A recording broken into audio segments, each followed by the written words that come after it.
अपने पहले ही चुनाव में डीएमके और एआईएडीएमके जैसी दिग्गज पार्टियों को धूल चटा दी।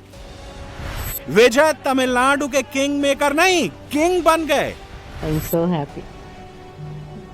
She's not only his mother, she is the first fan of Vijay.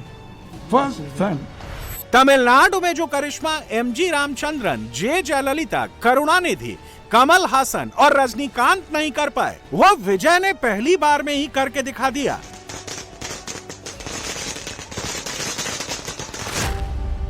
Tamil Nadu में विधानसभा की 234 सीटें हैं। विजय की पार्टी टीवी के करीब 107 सीटों पर जीत रही है। एआईएडीएमके करीब 53 सीटों पर जीत रही है। सत्ताधारी डीएमके करीब 65 सीटों पर सिमट गई है। तमिलनाडु की द्रविड़ पॉलिटिक्स में विजय ने कैसे पहली बार में ही इतना बड़ा उलटफेर कर दिया। विजय ने 2 ऐसे चुनावी वादे किए जिसने तमिलनाडु की महिला वोटर को चुंबक की तरह खींच लिया।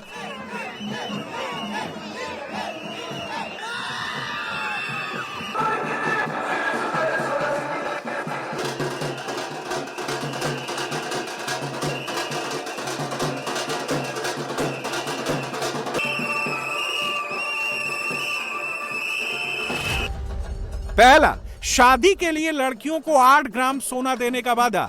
दूसरा, घर में पैदा होने वाले नवजात बच्चे के लिए सोने की अंगूठी।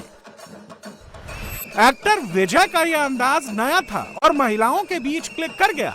Definitely, because he is a young and energetic person, and everyone in Tamil Nadu is expecting that the biggest change through him, and definitely we believe that he can do the best out of among everybody, because being youngsters and his team is also very young, and we believe 200% make a difference, and definitely he will do it, because first, and he said the last speech that people are believing me so much, so that the truth he had spoken, and definitely he will make the truth comes to true.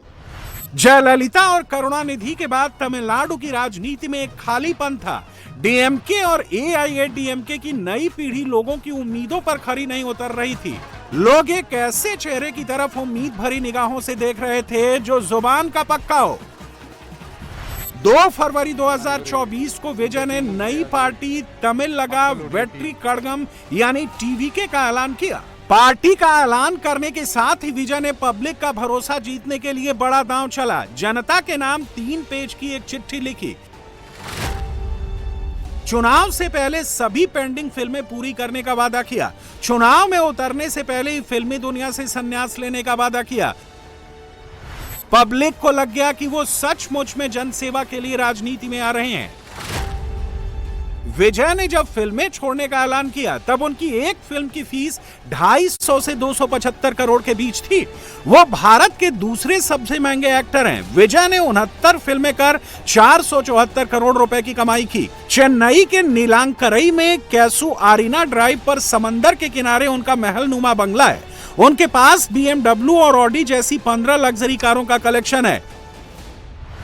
Tamil Nadu के नए king विजय का पूरा नाम Joseph विजय चंद्रशेखर है।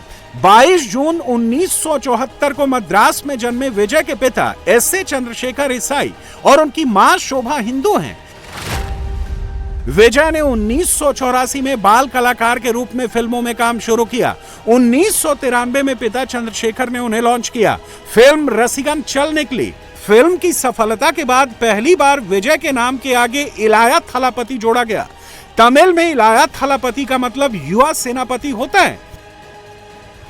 विजय से पहले Tamil cinema में थलापति की उपाधि सिर्फ रजनीकांत को दी गई थी। विजय सिर्फ सिनेमा के नायक बनने नहीं आए थे, विजय को तमिलनाडु का असली नायक बनना था।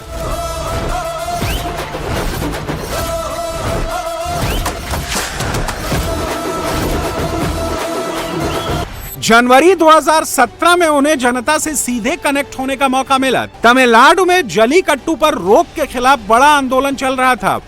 मुंह में रुमाल बांधकर विजय चेन्नई के मरीना बीच पहुंच गए, जहां लाखों की भीड़ थी। विजय रात 2 बजे से 6 बजे तक डटे रहे। विजय ने अब राजनीति से जुड़ी फिल्में बनानी शुरू कर दी थी। 2017 में उन्होंने जीएसटी के मुद्दे पर फिल्म बनाकर मोदी सरकार को चुनौती दी। विजय ने 3 साल बाद 5 नवंबर 2020 को जयललिता सरकार के खिलाफ एक फिल्म की शूटिंग शुरू की। सरकार ने फिल्म के सेट पर ही छापा मरवा दिया। वैनिटी वैन में विजय से पूछताछ की गई, उनके घर और दफ्तरों में छापे मारे गए। विजय के खिलाफ टैक्स चोरी की खबरें हेडलाइन बनने लगी। विजय ने जयललिता से मिलने का टाइम मांगा। जयललिता घर में बैठी रहीं। विजय उनके घर के बाहर इंतजार करते रहे। जयललिता ने विजय को मिलने का टाइम नहीं दिया। यहीं से विजय ने सिनेमा को छोड़कर राजनीति के असली मैदान में कूदने का निश्चय ले लिया। I will motivated, always be motivated. Because as a human,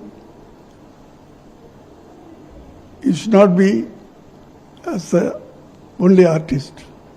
You must have some social thinking. So last 30 years, he was having in his mind, we have to do something for the society, for the Tamil people. A big change in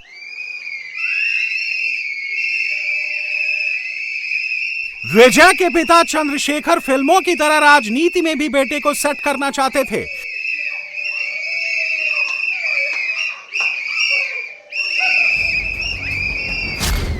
पिता ने 2020 में all India Thalapathy विजय मक्कल इयक्कम नाम की party registered करा दी। बेटे को गुस्सा आ गया। पिता और मां समेत 11 लोगों के खिलाफ केस दर्ज करा दिया। आरोप लगा कि उनके पिता ने बिना परमिशन लिए राजनीतिक पार्टी में उनकी फोटो का इस्तेमाल किया है। पार्टी का रजिस्ट्रेशन कैंसिल हो गया। पिता चाहते थे बेटा किसी के साथ मिलकर चुनाव लड़े और कुछ सीटें जीतकर राजनीति में धीरे धीरे आगे बढ़े। बेटा बिल्कुल फिल्मी हीरो की तरह अकेले चुनाव लड़कर किंग बनना चाहता था।